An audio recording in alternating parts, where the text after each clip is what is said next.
Hey friends, if you encounter the error, the proxy server isn't responding, then please watch this video. I will guide you through the resolution. First of all, press the Windows key and the R key to open the run window. Type the command inetcpl.cpl and hit enter.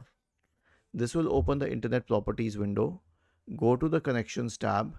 Check the box associated with LAN settings. Check the box associated with automatically detect settings and uncheck the box associated with proxy server. Click on OK and click on OK once again.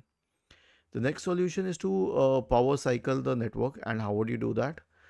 First of all, switch off the modem, the router, and the computer. Now, switch on the modem only. Only the modem, not the router, not the computer. Wait till the lights are stable. Now switch on the router, wait till the lights are stable, and finally switch on the computer.